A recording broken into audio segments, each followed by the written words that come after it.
को बताते हैं टैक्स हार्वेस्टिंग के बारे में। जी हां, आपके पास 31 मार्च तक नुकसान या मुनाफे वाले शेयरों को बेचकर टैक्स देनदारी कम करने का मौका है। तकनीकी भाषा में इसे ही टैक्स हार्वेस्टिंग कहते हैं। आज अपनी खास पेशकश में हम आपको समझाएंगे कि किस तरह से आप एलटीसीजी और एसटीसीजी में टैक्स बचा सकते हैं और कैसे। बता रहे हैं लक्ष्मण रॉय। जी हां, घाटे में भी मुनाफा, इसका मूल मंत्र आपको देने जा रहा हूं। इसका नाम है टैक्स हार्वेस्टिंग। इसके तहत क्या करना है आपको? लॉन्ग टर्म या short term capital gains tax बचाने का तरीका सीखना है। आपके पास पोर्टफोलियो में जो भी शेयर हो, चाहे घाटे वाले शेयर हो या फिर मुनाफे वाले शेयर हो, उसको आप बेच सकते हैं और बेच करके अपनी टैक्स की देनदारी कम कर सकते हैं। और ऐसे ही आपको घाटे मुनाफा होगा। कैसे होगा बताता हूं आपको। मान लीजिए आपके पोर्टफोलियो में कोई घाटे वाले शेयर है, उस घाटे वाले शेयर को बेच दीजिए। जो घाटा हो रहा है उस लॉस को आप अगले 8 साल तक एडजस्ट कर सकते हैं।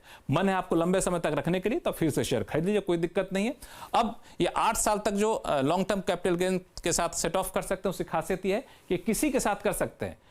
शेयर बाजार से लॉस हो रहा है, आप उसको long term capital gain property के साथ जो हो रहा है उसके साथ भी एडजस्ट कर सकते हैं। ये इसकी खासियत है।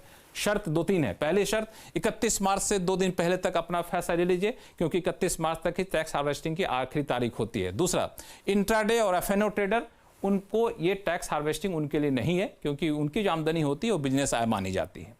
एक और खास बात आपको बता दूं कि ये पूरा जो मामला है, ये पूरा मामला जो आपको दिखाया मैंने कैसे टैक्स हार्वेस्टिंग होता है, उसको एग्जांपल के जरिए आपको समझाता हूं। एक साल में कमाई मान लिया 2 लाख की आपकी हो रही है लॉन्ग टर्म कमाई। इस साल अगर आप नहीं बेचते हैं, सोचते हैं अगले साल बेचेंगे, तो 2 लाख जो आपको लॉन्ग टर्म कैपिटल गेन्स है, उस पर अगले साल आपको 1 लाख पे टैक्स देना पड़ेगा। कितना देना पड़ेगा? 10%, 10,000 देना पड़ेगा। हम ये कह रहे हैं टैक्स हार्वेस्टिंग के जरिए कि 2 लाख के प्रॉफिट को 1 लाख का प्रॉफिट अभी बुक कर लीजिए, और बाकी जो 1 लाख का प्रॉफिट है अगले साल बुक करिएगा। क्योंकि 1 लाख के प्रॉफिट पर लॉन्ग टर्म कैपिटल गेन पर कोई टैक्स नहीं लगता है, तो आपको 10,000 रुपए की बचत होगी। अगले साल कोई आपको एलटीसीजी नहीं देना पड़ेगा। दूसरा एग्जाम्पल, अगर शेयर बेचने से कमाई 2 लाख की हो रही है, शेयर बेचने पर घाटा 2 लाख का हो रहा है, तो घाटे को रखने की जरूरत नहीं है। घाटा ही बेच लीजिए, मुनाफे भी बेच लीजिए, प्रॉफिट बुक करिए, लॉस बुक करिए, देनदारी आपकी बिल्कुल टैक्स की नील हो जाएगी। 10,000 रुपए की यहाँ पे बचत हो जाएगी। एक तीसरा एग्जाम्पल, लॉन्ग टर्म मुनाफा 2 लाख का हो रहा है, शॉर्ट टर्म लॉस 5 लाख का हो रहा है। आप लॉस भी बुक करिए, प्रॉफिट भी बुक करिए।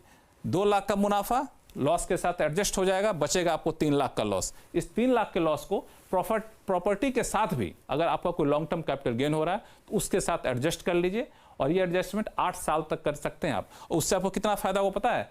कि 60,000 रुपए का फायदा होगा। क्यों?